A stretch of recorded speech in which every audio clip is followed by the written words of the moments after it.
Hola, vamos a hablar hoy de la teoría del conocimiento de Kant, de la crítica de la razón pura, algunos aspectos que me parecen importantes para subrayar más allá de las lecturas que están haciendo sobre este tema. Como sabemos, la teoría del conocimiento de Kant se ubica en el contexto de la confrontación entre las concepciones racionalistas y empiristas acerca del conocimiento de la naturaleza. Kant, respecto del racionalismo, lo que sostiene es que se trata de una concepción dogmática, y por dogmatismo entiende el no someter a crítica la propia facultad de conocimiento, es decir, a la razón. Y en ese sentido reconoce que la lectura de Hume lo despierta de su sueño dogmático. Pero el problema con el empirismo, sobre todo con el empirismo de Hume, que llega a consecuencias escépticas, es que no puede dar cuenta de lo que para Kant es un factum, es decir, un hecho, que es la física de Newton, la posibilidad de explicar la naturaleza mediante leyes, es decir, Hume, como vimos, sostiene que sobre la naturaleza tenemos creencias. Kant dice, bueno, ahí está la física que de Newton, que de hecho da leyes sobre la naturaleza. Entonces, sobre esta base, podemos decir que la primera pregunta o el primer problema que plantea Kant en la crítica de la razón pura es cómo es posible la ciencia sobre la naturaleza.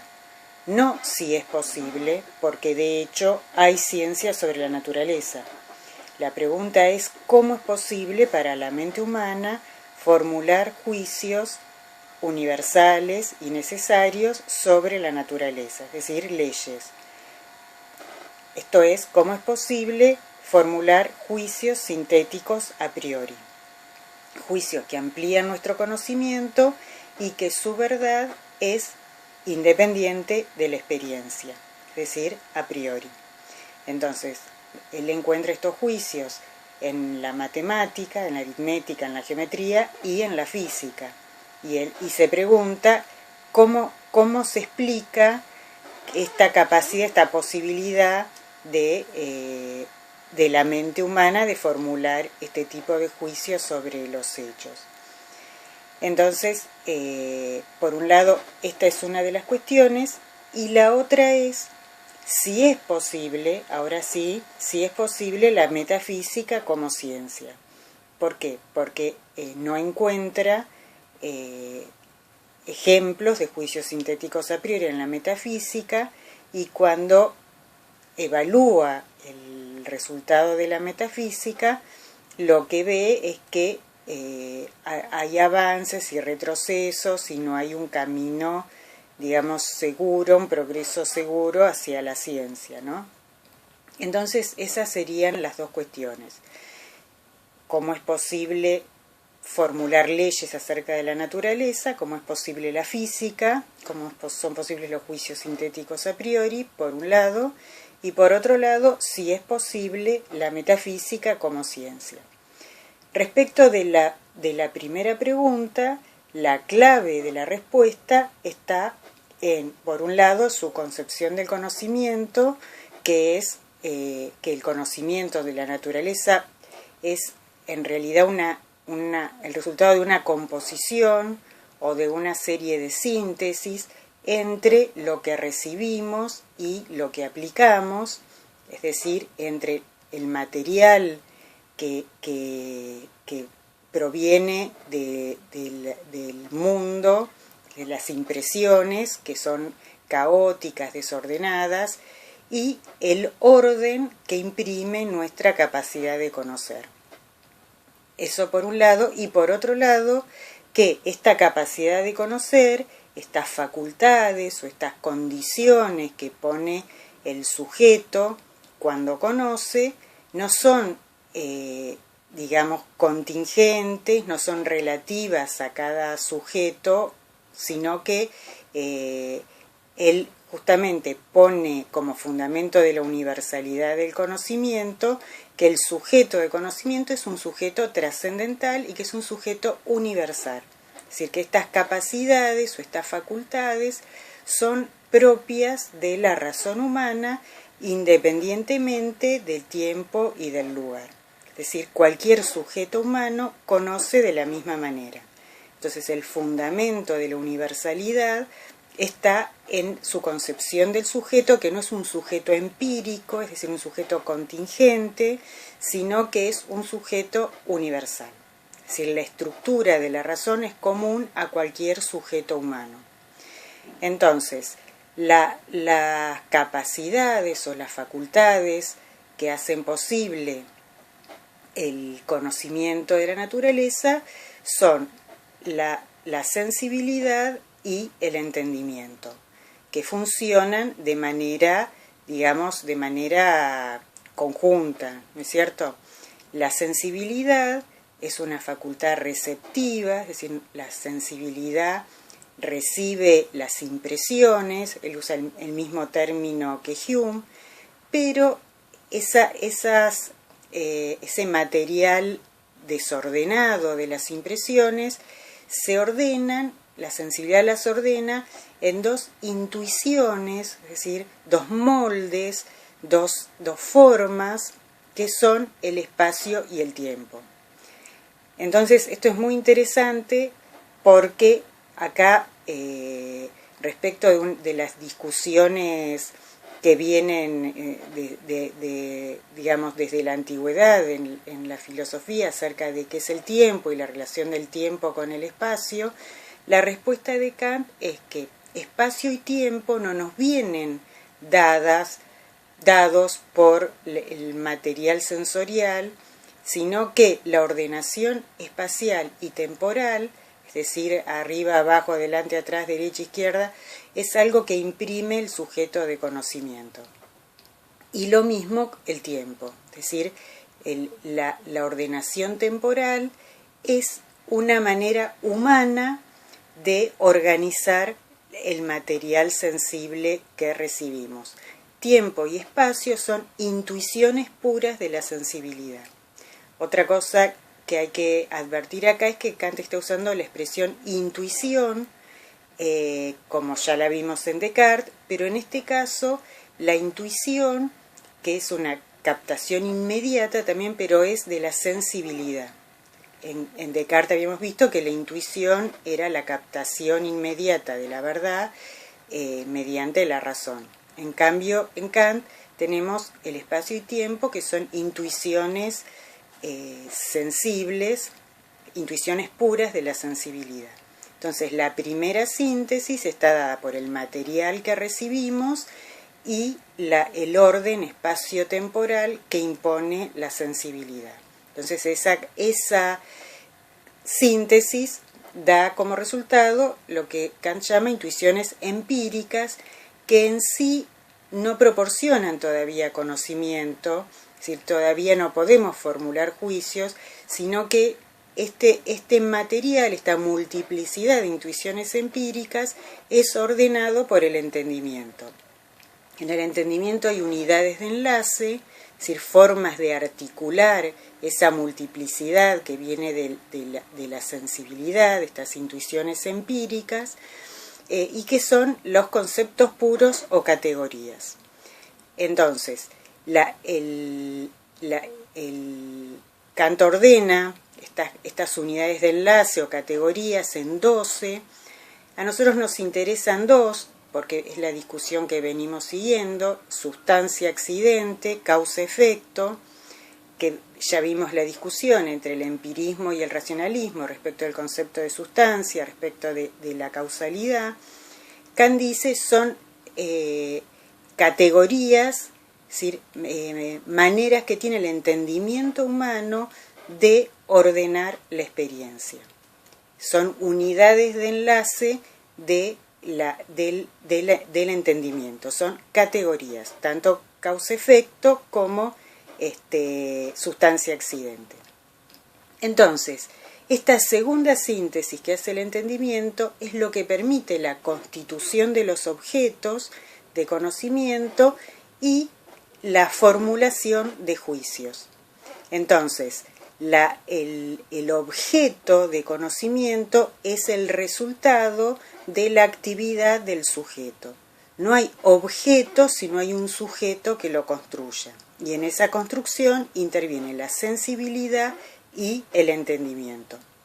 Y por otro lado, el juicio, es decir, el afirmar o negar algo, es el resultado, es la manera de formular nuestro conocimiento, es decir, el resultado de esa actividad de enlace que hace el entendimiento.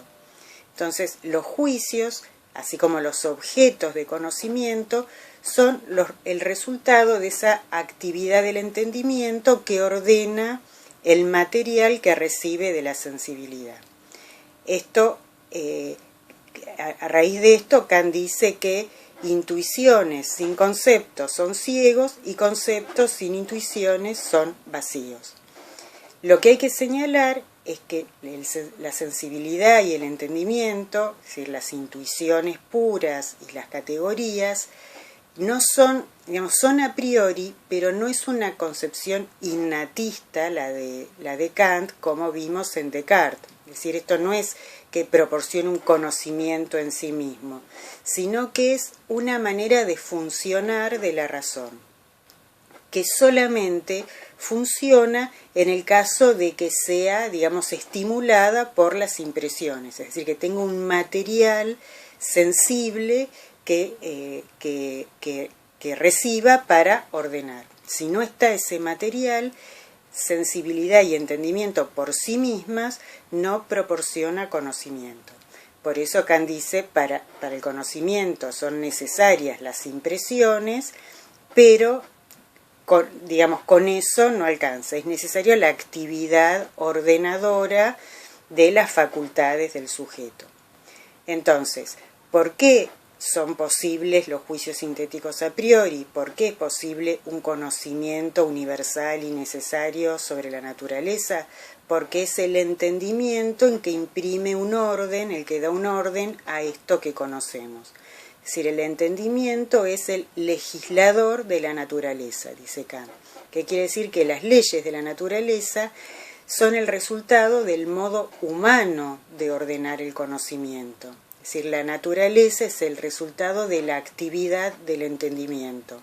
Pero decir naturaleza no es decir lo mismo que la realidad, ¿no? Es decir, cuando intentamos hablar acerca de la realidad, qué es lo que hay en la realidad, independientemente de nuestra manera de conocerlo, vamos más allá de nuestras posibilidades. Es decir, Kant advierte que nosotros tenemos un interés, muy, muy profundo y muy genuino también en responder acerca de qué hay en la realidad, más allá de los objetos que construimos, que condicionamos con nuestras capacidades. Nosotros nos preguntamos acerca de Dios, acerca del mundo, acerca del alma, que son cuestiones absolutas, incondicionadas. Dice Kant, son ideas metafísicas que postula una facultad que él llama razón, pero razón en sentido estricto, porque en sentido amplio es el conjunto de estas facultades del sujeto, que es justamente la facultad de lo incondicionado. Estas ideas las podemos pensar, necesitamos pensarlas, son ideas reguladoras, son ideas que, de alguna manera dan respuesta a nuestra búsqueda de sentidos últimos, pero no podemos afirmar que esto exista o no exista porque no lo podemos conocer. Es decir, estas ideas, que son ideas metafísicas, van más allá de la capacidad de nuestra razón.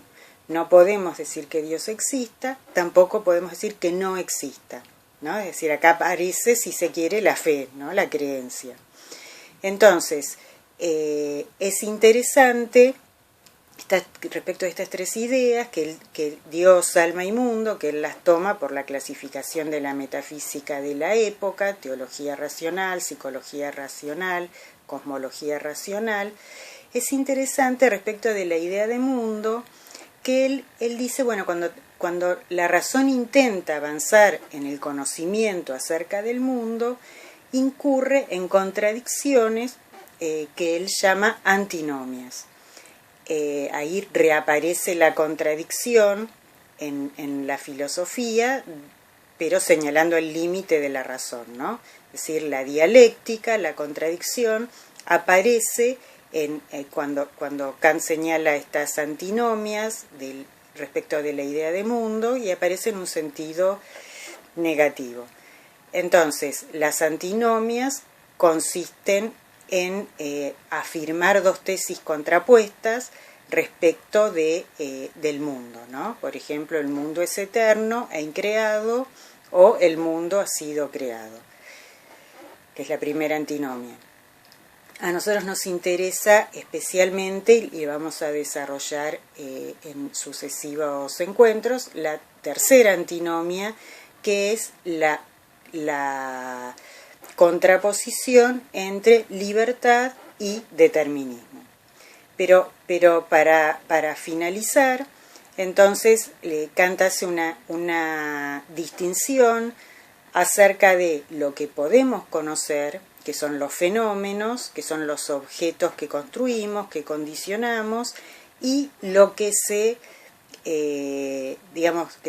lo que no puede ser conocido, que es la cosa en sí, la realidad tal cual es, o el númeno, ¿no? Que es, esto que, de lo cual sobre lo cual podemos pensar, pero que no podemos conocer. Entonces, tenemos acá un idealismo nociológico, es decir, el sujeto es el que construye el objeto de conocimiento, conocemos lo que construimos, pero en la medida en que Kant admite que hay una cosa en sí, que hay una realidad, un númeno que está, aunque no lo podemos conocer, ahí tenemos un realismo metafísico, es decir, la realidad es independiente de nuestro conocimiento, ¿no? Es decir, hay una realidad en sí, por más que no la podemos conocer. Entonces ese es el límite del idealismo kantiano. Bueno, muy bien.